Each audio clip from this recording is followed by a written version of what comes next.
Agora. Olá, minha gente, sejam bem-vindos a mais um programa da nossa série, os professores do nosso programa, conheço os nossos pesquisadores.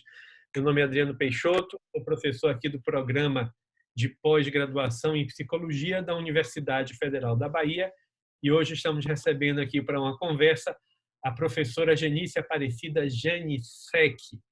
Janice, ela é psicóloga, mestre em administração, doutora em administração e ela é uma das pesquisadoras do nosso programa de pós-graduação. Professora Janice, seja bem-vinda, muito obrigado pela sua presença e pela sua disponibilidade de conversar com a gente nesse dia de hoje. Olha, um prazer enorme também falar aqui para, não só para você, né, mas para o público que tem, de alguma maneira, interesse no nosso programa de pós-graduação, ficar conhecendo um pouco o nosso trabalho e como é que a gente pode contribuir, né, para a sociedade enquanto pesquisador, enquanto psicólogo dentro da nossa área.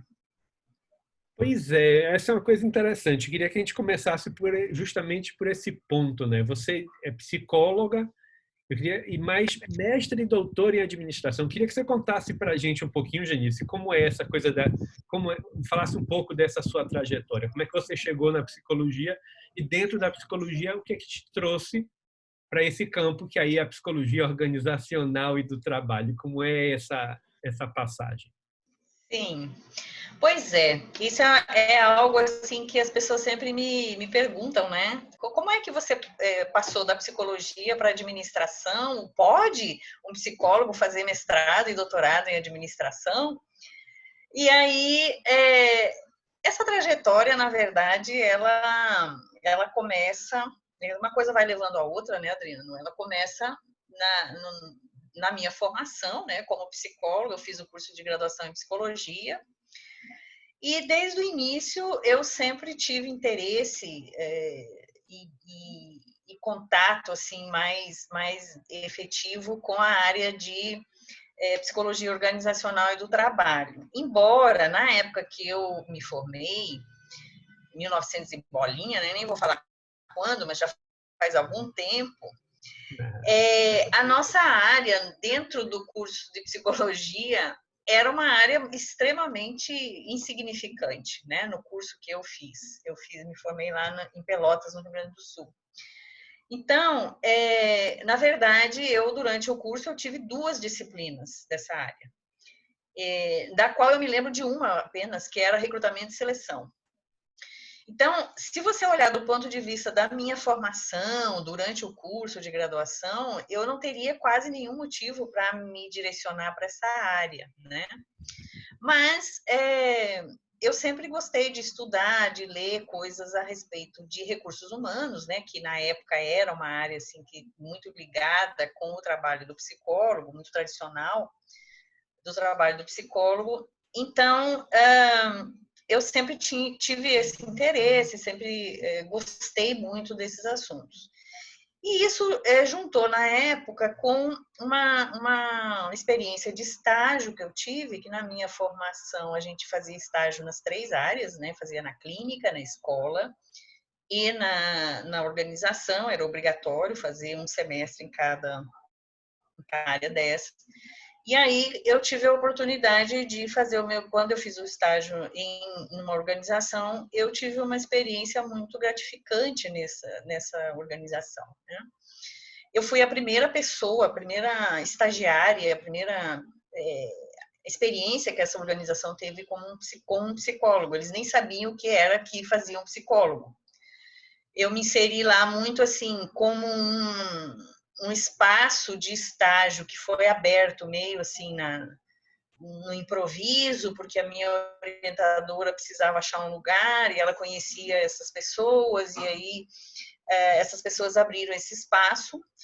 E eu entrei lá como estagiária, eles não tinham noção nenhuma do que um psicólogo fazia na organização, e aos poucos, então, eu fui desenvolvendo o trabalho, evidentemente, muito limitado, né? Hoje, eu olhando assim a minha trajetória nesse campo profissional, trabalhando dentro de organização, eu falo muito isso para meus alunos, né? Que eu tenho muito mais a dizer dessa experiência do que não fazer do que fazer, né?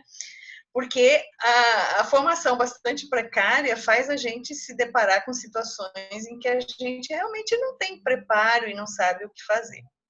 Mas, de qualquer forma, considerando essas limitações, eu acho que eu fiz um trabalho interessante. Quando eu me formei, eu fui contratada por essa organização, então eu passei a ser uma profissional de lá. E a partir daí eu trabalhei durante 6 anos, não só nessa organização, mas em outras organizações também. Então, grande parte da minha trajetória tem essa dimensão da atuação no mercado, né? A atuação dentro das organizações mesmo, dentro da área de recursos humanos. É uma trajetória nesses 6 anos, assim, que hoje eu tenho assim como algo que traz muita contribuição para a minha atuação como professora, né?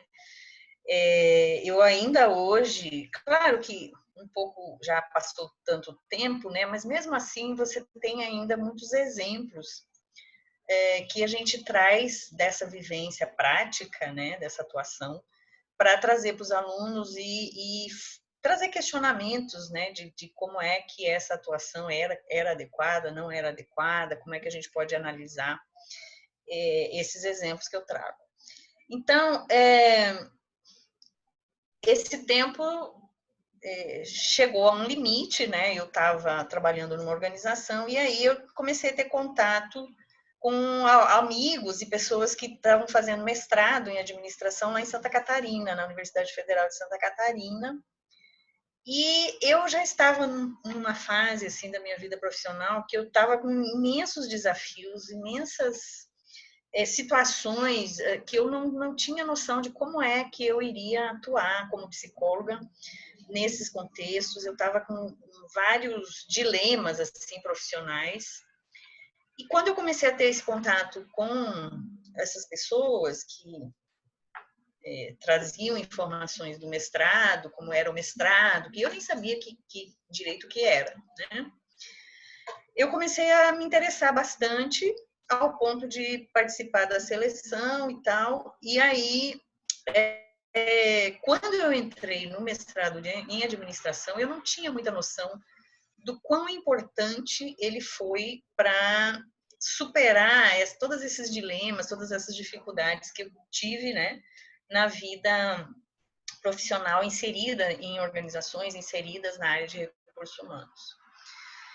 Somente depois que eu ingressei no curso, eu percebi o quanto o mestrado, o curso de mestrado, e depois continuou depois com o curso de doutorado, ampliou a minha visão, né, do que é uma organização, dos fenômenos que ali ocorrem e como isso tem ligação com a nossa área, né? Então, eu considero assim que essa complementação que eu tive no mestrado e no doutorado em administração foi fundamental para que eu pudesse agora, né, depois de ingressar na universidade, ter uma visão mais ampla de como o fenômeno psicossocial, que é o objeto de estudo da nossa área, basicamente, né, ele pode ser contextualizado numa estrutura que é maior, num contexto que tem também entrelaçado com esses fenômenos, outros fenômenos que a gente tem que compreender isso para compreender muitas coisas que a psicologia estuda. Então, essa interface, né, com a área da administração foi super importante para mim e foi assim que eu construí a minha trajetória, né, resumidamente. Você disse algumas coisas que são extremamente interessantes e eu queria voltar algumas delas antes que a gente seguisse adiante, né? Uhum. Eu acho que a primeira que merece uma reflexão, talvez eu queria ouvir um pouco de você, que me parece que é uma coisa muito atual e que ainda faz parte da nossa realidade, que é o fato de que você disse que quando você entrou lá nessa sua primeira experiência de trabalho, a organização não sabia o que fazer com o psicólogo, não tinha muita clareza do que o psicólogo faz. E a impressão que eu tenho é que hoje a gente ainda vive essa realidade na maioria das organizações, né? As organizações não sabem o que o psicólogo faz. O que você pode falar? Que reflexão é aí hoje, já com esse tempo, essa visão que você poderia fazer para a gente a respeito? Eu cito um exemplo assim que eu acho que ilustra bem isso, né? E eu não sei se esse exemplo traduz exatamente a realidade que nós temos hoje, mas eu concordo com você que as organizações elas não têm, pelo menos, a total noção do potencial de trabalho que tem um psicólogo dentro da organização, né? Então, o primeiro dia que eu cheguei nessa organização que eu iniciei meu estágio, né? Eu cheguei lá e o gerente com quem eu ia conversar mais, e era a pessoa, meu interlocutor principal dentro da organização, ele falou assim: ó, Janice, já está tudo pronto aqui, já está tudo preparado para você começar a trabalhar. A gente já botou lá na sua salinha um divã e já tem uma lista de funcionárias, que era uma fábrica de costura, né? Costurava lãs, casaco de lã, essas coisas. E já temos uma lista de funcionários que querem falar com você, porque eles estão cheios de problemas. Problemas psicológicos com o marido, com os filhos, com o trabalho e tal. Então, essa foi foi a realidade que eu cheguei lá, tinha uma sala pronta para mim, com um divã, com uma lista de funcionários para eu fazer terapia. Então, essa era a visão que se tinha do trabalho que eu ia fazer lá. Atender as costureiras, né, e tratar dos problemas pessoais delas, pelo menos os conflitos delas, né? Então, imagina assim, eu começando um estágio totalmente inexperiente, sabia, evidentemente, que eu não era isso que eu ia fazer, mas com essa situação sendo apresentada para mim no primeiro dia, né? Os alunos perguntam para mim: sim, professor, e aí o que você fez? Eu falei: eu atendi, né? Porque já estava todo mundo inscrito. Mas, evidentemente, que depois esse foi só esse dia que aconteceu isso, depois a gente foi para outra área. Então, eu acho que, não sei, evidentemente, não imagino que essa seja a situação atual, né, das expectativas que se tem em relação ao psicólogo organizacional. Mas concordo com você que eu acho que a visão é muito limitada, né, muito limitada a certas atividades que são bastante, assim, tradicionais, né, e que marcam a entrada do psicólogo na organização, que é você fazer recrutamento, seleção, aplicar testes, e não muito mais do que isso, né? Então, eu acho que a realidade que se coloca hoje tem muito... Os psicólogos que estão se formando hoje, eu falo isso muito com meus alunos, eles têm um trabalho ainda bastante árduo no sentido de conquistar todos os espaços, né? De convencer as organizações a respeito do quanto o psicólogo tem para contribuir em vários assuntos, em vários temas dentro da organização. Então, eu acho que esse realmente é um trabalho que ainda temos muito chão pela frente, né, para conquistar. Acho que você tocou aí num ponto que é central e fundamental. A gente precisa ainda... A impressão que eu tenho também é essa, de que a gente precisa ainda treinar as organizações para aquilo que o profissional pode fazer. Mas esse tema do treinamento me remete a uma segunda coisa que você comentou. Você falou que você fez 2 matérias na graduação. Eu queria ainda ficar um pouco nesse ponto da atuação em psicologia organizacional do trabalho, já que essa é sua área de especialização. Você falou que você veio de uma formação precária em termos de psicologia organizacional, que você teve somente 2 matérias na graduação, e você faz a passagem para a organização, se deparando com a realidade que não era exatamente a realidade para a qual você havia sido preparada na graduação. Então, estava a organização que não estava preparada para receber uma psicóloga, com a psicóloga que não recebeu na graduação exatamente essa formação. E me parece que esse tema da formação precária ainda é muito forte, né? Porque a maioria dos cursos continuam tendo uma ou duas matérias. Alguns cursos têm áreas têm habilidades, mas muitos nem têm matéria de psicologia organizacional e do trabalho na graduação. Sim. Queria ouvir um pouco você sobre isso, sobre essa coisa da formação do estudante de psicologia que quer atuar nessa área, entrando para o que quer seguir esse caminho. No seu caso, você precisou fazer uma formação em ADM para complementar. Como é que você vê isso ainda? Como é que você vê isso hoje? Eu acho assim, Adriano, por um lado, eu acho que a gente tem um caminho muito grande ainda para ser trilhado, no sentido de fortalecer essa formação nessa área, né? Acho que já avançamos bastante, eu fico comparando, assim, o que eu tive na minha época, e mesmo depois, né, de mais algum tempo, observando alguns colegas, e o que a gente tem hoje, né? A própria formação que a gente dá no nosso curso da UFBA, a oferta de disciplinas optativas. Então, você tem mesmo que ainda seja restrito, comparativamente, você tem uma melhoria, sem dúvida. Eu acho que você consegue oferecer hoje uma formação mais ampla, não só no sentido de disciplinas que a gente oferece, mas de como a gente trabalha como professores da área, né?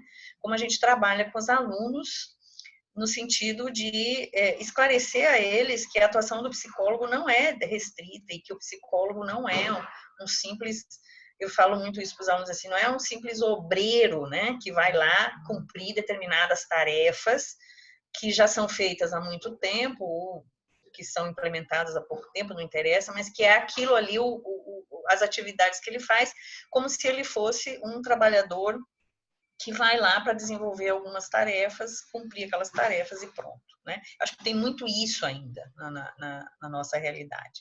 Então, acho que a grande parte do nosso papel como formadores de novos psicólogos para o mercado, né? É muito de você, nas disciplinas que a gente tem, embora você tenha um escopo ainda bastante limitado, mas é possível que você consiga debater com os alunos e oferecer para eles. Eu tenho trabalhado muito isso nas minhas disciplinas, né? Essa possibilidade de atuações, e essa atuação como sendo algo estratégico para a organização, né? Então, o psicólogo como sendo um analista da organização, dos diversos fenômenos que lá acontecem, da necessidade de você ser um profissional que trabalhe muito com informações da própria organização, a importância do diagnóstico da organização, né, para que a gente possa atuar sabendo o que a gente está fazendo, sabendo onde estamos mexendo, sabendo que tipo de repercussões essa nossa atuação tem. Então, acho que os alunos hoje têm um pouco mais de uma formação que amplia um pouco essas possibilidades, eles conseguem enxergar. Agora, o que eu vejo é uma grande dificuldade dos nossos alunos, isso são questionamentos que recorrentemente a gente recebe quando está ensinando isso, né? É aquela velha visão de que o aluno de psicologia acha que o psicólogo dentro da organização tem uma atuação muito limitada, né? Porque ele não consegue enxergar como que ele vai cumprir o seu papel de analista ou de alguém que vai contribuir para que a organização alcance seus objetivos com uma qualidade de vida boa dos funcionários. Ele não consegue entender ou visualizar que ele tem um poder de promover essas ações, né, no sentido de atender as duas, porque existe uma grande, sempre foi bastante clássico isso, né, assim, que o psicólogo, por trabalhar numa organização, a organização pertence a um sistema capitalista que procura explorar o trabalho e que o psicólogo, então, lá vai ajudar o capitalista a alcançar o lucro explorando as pessoas, né? Então, esse é um ponto que é muito recorrente.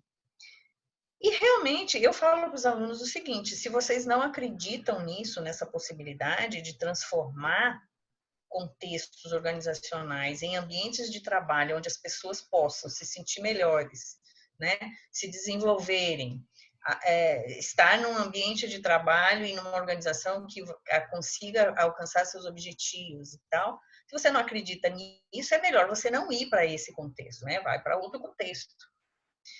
Agora, o que a gente sabe, e isso é bastante claro, é que as organizações, primeiro, não são todas elas visando, não trabalham só visando o lucro, tem várias organizações públicas que não têm essa lógica, e que em todos os tipos de organização que a gente sabe, existem pessoas trabalhando e que precisam muito do trabalho do psicólogo.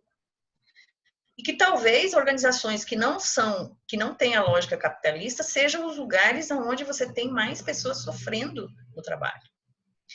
Então, o contexto organizacional é um contexto que nos chama e que, em alguns contextos, até gritam pela presença de um psicólogo, né? Eu costumo muito dizer assim, que a gente tem no Brasil e no mundo, né? Mas vamos citar mais especificamente o Brasil, você tem organizações que funcionam de A a Z. Então, de um lado, você tem organizações que trabalham ainda em regime quase escravocratas, para não dizer escravocratas, e organizações que estão mais trabalhando em consonância com as coisas mais de cuidado com a saúde, com a qualidade de vida das pessoas, ou seja, alcançando seus objetivos de forma mais equilibrada nesse sentido, né, de um trabalho mais digno, digamos assim. Então, nesse espectro aí, né, do trabalho escravo até, você tem infinidades de situações e todas elas necessitam que o psicólogo esteja lá atuando nesse sentido, né, de construir trabalhos, locais de trabalho, ambientes de trabalho que sejam mais saudáveis, que tragam também benefício para as pessoas, né? Então, eu acho que esse é o grande cenário que a gente tem, e as pessoas não conseguem visualizar como é que elas vão fazer esse trabalho, porque elas acham que elas são empregadas e se elas disser alguma coisa para o patrão, para o capitalista, ele vai simplesmente não concordar e vai demitir, né? Como demitiria qualquer pessoa. E aí eu acho que tem várias questões que estão envolvidas aí nessa sensação de impotência, né? Que envolve desde a formação até a postura profissional dos próprios psicólogos, né? Então, assim, como é que o psicólogo tenta convencer ou tenta argumentar em relação ao que ele pode fazer, né? Acho que esse é um ponto importante. Então, evidentemente que se eu vou lá e vou dizer que eu preciso fazer um processo seletivo que vai melhorar a contratação, que esse processo seletivo vai proporcionar uma melhor adequação de um trabalho à pessoa que está executando esse trabalho, e que isso vai fazer com que a organização desenvolva, as pessoas se desenvolvam, etc. Né? Todas essas questões. Se eu não disser como é que eu faço isso, como é que a organização vai saber também, né? E aí eu volto a uma outra experiência que eu tive depois que eu saí do primeiro emprego, eu fui procurar um outro emprego, e eu nunca me esqueço que a primeira pergunta que me fizeram, eu fui lá para trabalhar, para fazer seleção, também nunca tinha tido psicólogo lá. E era para trabalhar nessa área de recrutamento e seleção. Aí eu sentei lá na frente de 4 gestores da organização que ia me contratar, fazendo a entrevista, eles falaram assim: primeira coisa, qual é a diferença que nós teremos fazendo a seleção com um psicólogo e não em relação a não ter um psicólogo fazendo seleção aqui? Uma pergunta muito boa, diga-se de passagem. A primeira, eles nem perguntaram meu nome nem nada. Eles falaram: Janice, o negócio é o seguinte, qual é a diferença? Eles perguntaram, na verdade, assim, que diferença você fará aqui? Né? Evidentemente que na época eu nem sabia responder e não consegui esse emprego, mas é fundamental, né?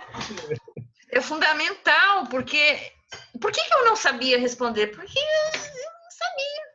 Eu sabia lá o que é a seleção, eu sabia como que faz, quais os testes que usa, tudo. Mas eu não tinha elementos concretos que convencessem eles a dizer, ah, não, realmente vai ser importante. Se ela conseguir fazer isso, ela vai, né?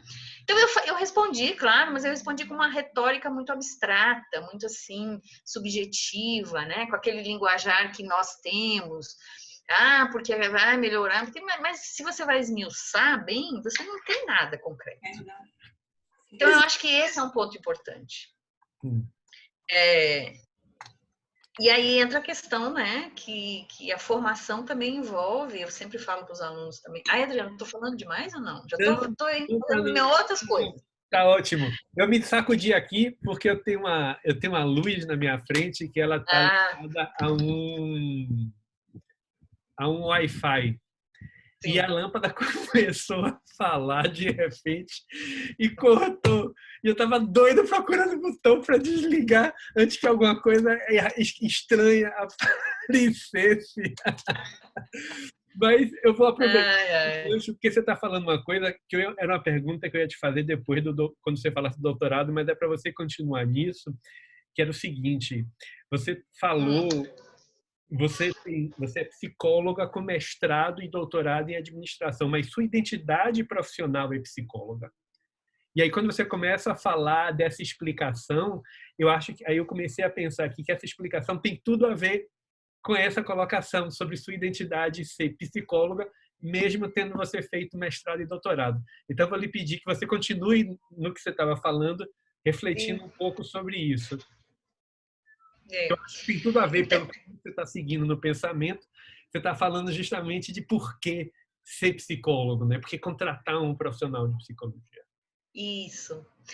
Então, Adriano, eu acho que isso é uma coisa assim que eu fui perceber depois, evidentemente, né? Mas quando eu volto para trás e olho a forma como eu atuava, eu poderia dizer assim para você, olha, eu era uma excelente profissional, se você olhar assim do ponto de vista ético, do ponto de vista de que eu fazia as coisas com dedicação, do ponto de vista que eu estudava, que eu, quando me propunha a fazer alguma coisa, eu era dedicada, tinha, né, o cuidado de agir corretamente, de seguir todas as...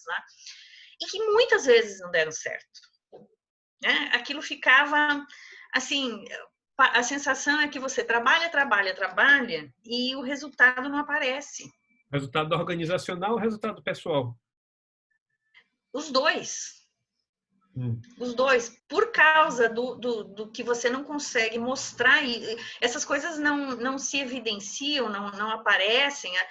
A sensação que eu tinha é que o que eu fazia não tinha resultado e as pessoas percebiam isso, né? E aí, depois, com o tempo, eu comecei a perceber, e eu falo isso muito para meus alunos, né? Que as coisas não dependem apenas da sua dedicação,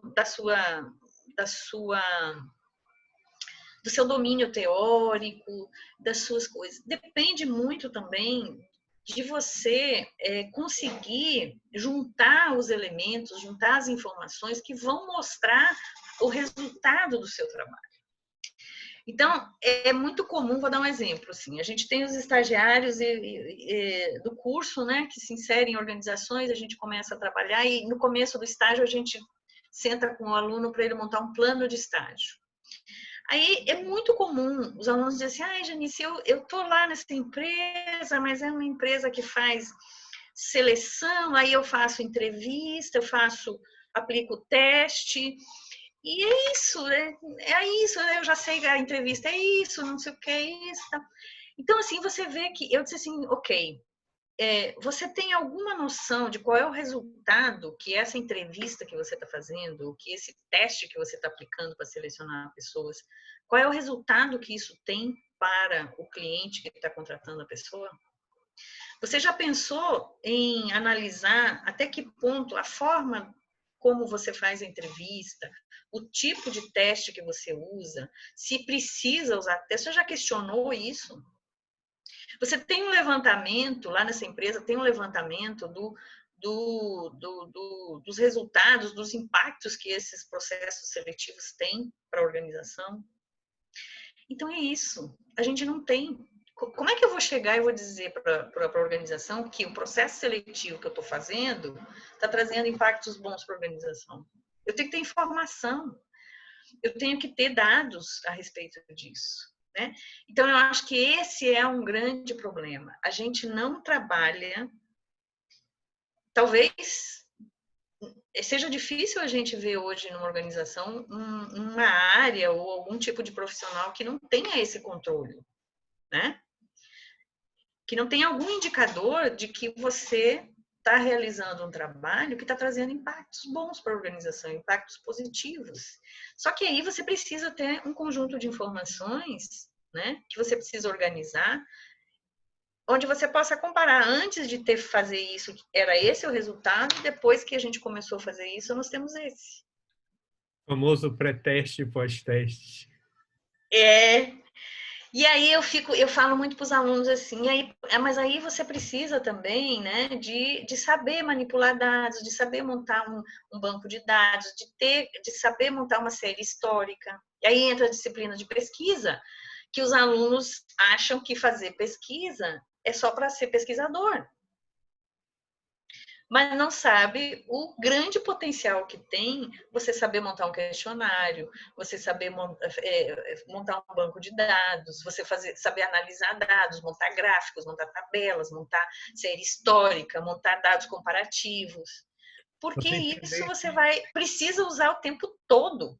Você né? entender que a identificação de variáveis que prevêem comportamento não se dá em função do seu gosto, de você achar que é bonitinha ou melhor, mas é o que efetivamente prevê ou não. Exatamente. Então, tá vendo que é uma série de carências que a gente tem, que a gente acha que vai lá e faz a seleção e faz uma entrevista, e o fato de você fazer uma entrevista já tá bom. Você não nem olha para a entrevista, nem olha para saber que tipo de impacto isso tem. Será que a entrevista que eu estou fazendo, a entrevista de seleção está correta? É isso mesmo? Essas são as perguntas ideais que eu estou fazendo? O que eu vejo, Adriana? É que existe um protocolo lá montado, que é 10, 15, 5, 6 anos é feito, todo mundo chega lá, faz a mesma coisa e vai fazendo, sem nenhum tipo de análise, sem nenhum tipo de avaliação, né? Aí o que acontece? Se você não consegue mostrar para a organização os impactos que o seu trabalho está fazendo, realmente o seu trabalho começa a ser dispensável.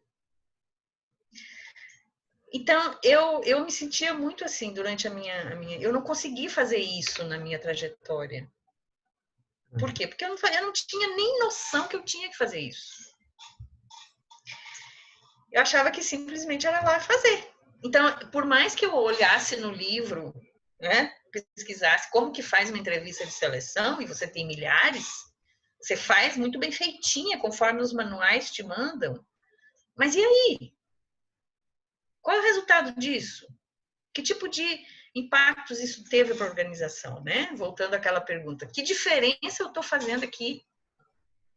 Então, se você não sabe mostrar, se você não tem o que mostrar, em termos do que você está produzindo de impactos, é difícil você convencer a organização de que o seu trabalho é importante, né? Então, eu acho que esse é uma grande questão que se coloca na formação, né? Você estava falando da formação, que a gente precisa trazer para os alunos de que eles são um profissional que não não é um profissional tarefeiro que vai lá fazer uma coisa que está lá na descrição do cargo que você tem que fazer e pronto, né? É muito mais do que isso. Então, eu acho que a gente tem essa carência no sentido de que os nossos psicólogos poucos psicólogos têm esse cuidado, né, de trazer informações, dados sistematizados que mostram como é que ele está trabalhando, que resultados, e não só para mostrar o resultado, mas também de identificar onde é que estão os equívocos, né? Onde que pode ser melhorado. Eu vejo muito pouco essa reflexão dos profissionais em psicologia, sabe? Dentro das organizações, dentro da nossa área. Então, eu acho que esse é um ponto importante. Eu concordo com gênero, número e grau. E como é que você foi, e nesse contexto, como é que você fez essa passagem para o doutorado? Como é que você decidiu ser pesquisadora? Daí, para o doutorado, foi o seguinte, eu saí, então, dessa atuação, né, dentro das organizações, no contexto das organizações, fui fazer um mestrado. Aí, com o mestrado, eu já fui direcionada, né, com a formação do mestrado, eu já fui direcionada para a área acadêmica. Aí já não voltei mais para o mercado, aí eu fui trabalhar já na universidade, logo já com mestrado eu fiz o concurso da universidade pública, e aí me inseri na universidade. Eu fiz o concurso na Universidade Federal de Mato Grosso, né, que é onde a minha primeira universidade. E engraçado que é uma outra coisa também, que eu fiz o concurso no departamento de administração. Eu fui a primeira profissional que não era administradora no departamento, né? Eu era psicóloga. No início, assim, foi um grande... As pessoas ficaram bem, assim... Não sei se dá para dizer, mas chocadas, né? Com a minha entrada lá. Como assim? Uma psicóloga no departamento de administração, né? E eu ouvia coisas assim bem... Pois tem gente aqui de todas as outras áreas querendo meter o bedelho aqui na administração e tal. Mas depois eu acho que a gente... Acho que esse tipo de coisa hoje você não tem mais, né? Isso já faz alguns anos. Não. E nesse contexto onde eu estava, eu fui a primeira, então causou assim. Mas assim, então, e aí, após entrar na universidade, né, na carreira acadêmica, o doutorado torna-se algo que faz parte, né, do nosso crescimento dentro da carreira e se torna algo imprescindível, né, para a nossa formação. Hoje, você nem tem mais o ingresso de mestres dentro da universidade. Então, aí o doutorado já foi uma opção, né, uma escolha que tem a ver com a carreira acadêmica e não tem mais a ver com Deixa eu te dar uma notícia que não sei se é muito boa. Você disse que não tem mais isso. Tem sim. Eu conheço um caso específico de uma professora, uma psicóloga, que entrou num curso na cadeira de gestão de recursos humanos, numa universidade pública federal, mas no programa, na área de administração, e iniciaram um processo contra ela, alegando que era área exclusiva da administração e para excluir ela da universidade, né, da vaga. Você Então, vê, né? esses conflitos são mais atuais, às vezes, do que a gente tem a impressão. Pois é. Mas, vamos lá. Verdade. Na sua atuação, então, você fez o doutorado e agora você está aí no programa trabalhando com... Você tem um grupo de pesquisa, né? Isso. Como é que andam as suas pesquisas? Você quer que eu... Sim, aí depois, então eu vim fazer o doutorado aqui na Bahia, daí depois fui redistribuída aqui para a Bahia, né? A minha experiência aqui no doutorado da Bahia foi bastante gratificante para mim, foi uma experiência maravilhosa, né? Tanto assim, de poder crescer, né, profissionalmente, academicamente, quanto na questão dos baianos, né? Das amizades que eu fiz aqui. Então, acabou que eu vim para cá. E aí, em seguida, me ingressei no programa de pós-graduação aqui, né? E aí, eu hoje trabalho, meu grupo de pesquisa trabalha com o tema da inovação, né? Inovação gerencial, mais especificamente, que, na verdade, é uma continuidade do trabalho que eu fiz na minha tese de doutorado, né? Eu estudei inovação, estudei práticas inovadoras, na perspectiva da cognição gerencial. Então, assim, como que o pensamento gerencial influencia ações que levam a construir mais ou menos práticas inovadoras, né? Esse foi o grande tema da minha tese. E aí eu gostei bastante desse tema, dessa área, e hoje é o tema que eu desenvolvo no meu grupo de pesquisa, oriento os trabalhos dos meus orientandos sempre mais dentro dessa perspectiva, né? E aí, o que a gente desenvolvemos já 3 projetos dentro dessa linha, né, de inovação. Um deles foi inovação nas organizações públicas, basicamente nas universidades públicas, né? Depois, eu desenvolvi um projeto de práticas inovadoras em pequenas empresas aqui na Grande Salvador. E atualmente a gente está estudando mais os determinantes da inovação. Então, assim, quais são as características que organizações que são inovadoras elas apresentam, né? Que tipo de característica, que tipo de ambientes você encontra em organizações que são consideradas mais inovadoras, no sentido de que, então, essas características seriam as facilitadoras, né, da promoção da inovação. Então, a gente está agora, mais especificamente, vendo essas questões. Os alunos também trabalham dentro dessa perspectiva, com os determinantes, né, com alguns recortes desse grande projeto. Nós temos também agora uma orientanda minha estudando esse processo de inovação em startups, como é que acontece dentro desse tipo de organização, né? Mas sempre estão os temas ligados com essa temática. Acho que você vai perguntar, né, qual é a importância disso, como é que a gente... Para que estudar isso, né, Adriano? Você já falou, então vamos lá, vamos em frente. Então, assim, o que a gente... Uma coisa que chamou bastante atenção, que vem chamando bastante atenção, primeira coisa, assim, é que a gente, no contexto das organizações brasileiras, a gente tem muito pouca inovação, né? Em práticas de gestão, esse é o meu foco, né?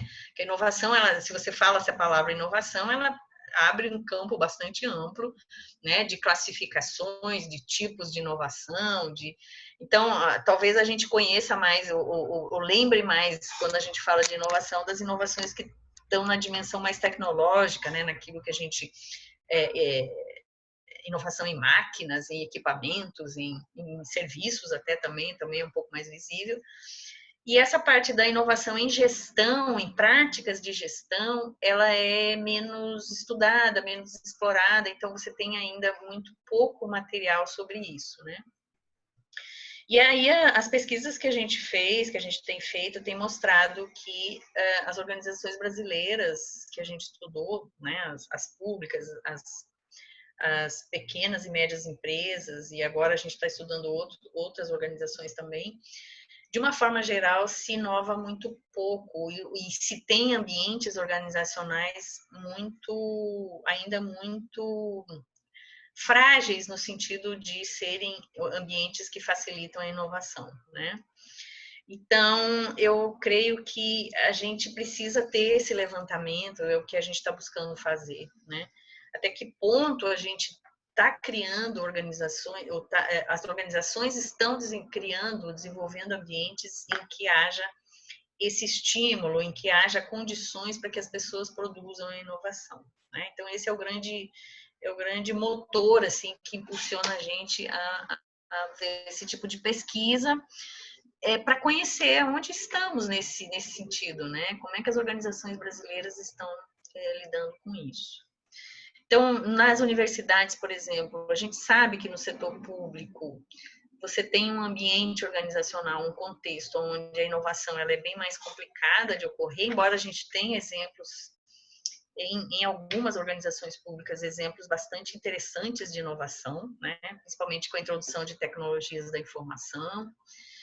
Mas, de uma maneira geral, no setor público, a gente tem diversas barreiras, né, para que elas promovam a inovação. Então, nas universidades, por exemplo, a gente encontrou nessas pesquisas baixíssimos índices de adoção de práticas inovadoras de gestão, né?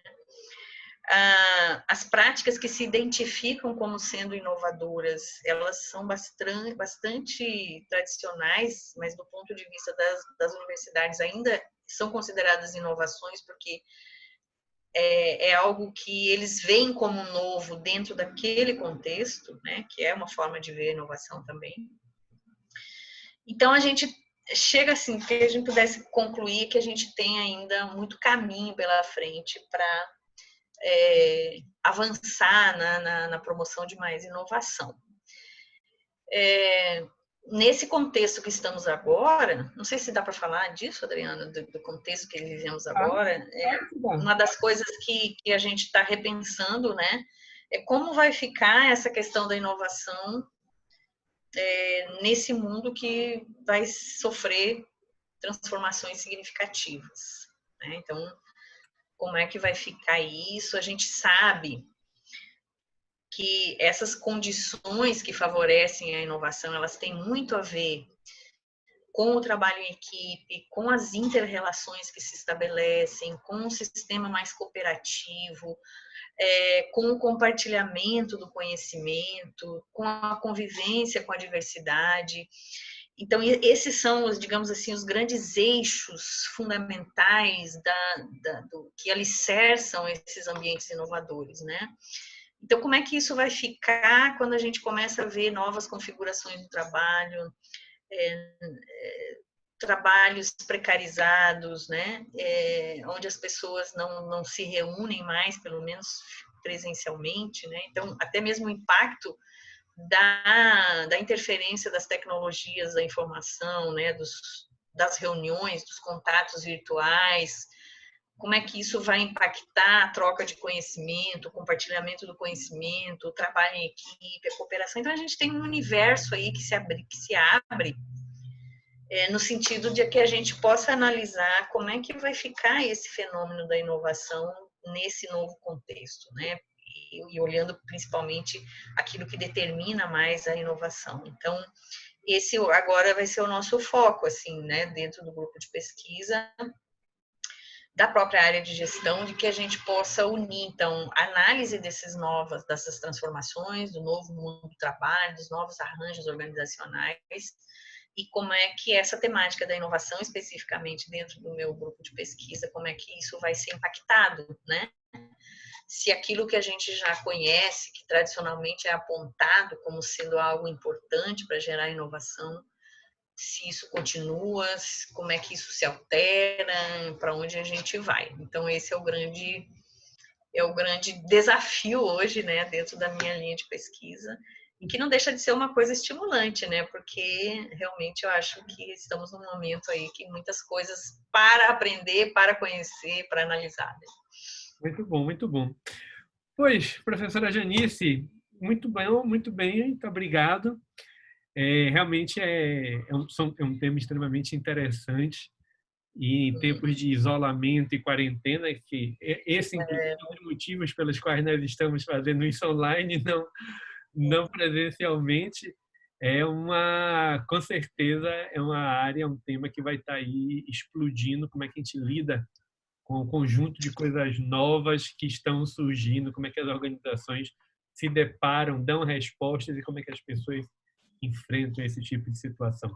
Eu acho que a gente, como um programa, né, de pós-graduação, tem uma grande responsabilidade nisso, né, de fazer essas análises, de olhar, fazer uma reflexão crítica em relação a tudo isso, cada um dentro do seu tema de interesse específico. Acho que a gente tem bastante coisa para contribuir e as pessoas que desejam estudar isso, né, os nossos futuros mestrandos, futuros doutorandos, acho que tem um desafio legal aí para trabalhar com a gente, e a gente espera que tenhamos bastante pessoas interessadas nisso que venham nos ajudar nessa tarefa. Então, minha gente, se você é da área de psicologia organizacional e do trabalho, se tem interesse na questão da inovação, especialmente no viés gerencial, né, das práticas de gestão, a professora Janice é a indicação exata para você que quer vir e conhecer o nosso programa. Então, professora Estamos Janice, aí à disposição. com certeza. Professora Janice, mais uma vez, muitíssimo obrigado pela sua disponibilidade, pelo seu tempo e por compartilhar com a gente a sua experiência, a sua trajetória e seus interesses de pesquisa. Eu que agradeço a oportunidade de estar falando e poder, assim, divulgar, né, esse trabalho que a gente faz como área, para as pessoas conhecerem a gente, e estamos aí à disposição, estamos abertos às dúvidas, aos contatos que vocês acharem necessários, e convidamos a todos para vir participar do nosso programa, que temos aí bastante desafios a serem superados, né? Pois é. Abraço a todos. Então, minha gente, meu nome é Adriano Peixoto, hoje conversando aqui com a professora Janice Janicek, pesquisadora do nosso programa de pós-graduação em Psicologia da Universidade Federal da Bahia. Então, desejando a todos vocês um bom dia e até a próxima. Bom dia.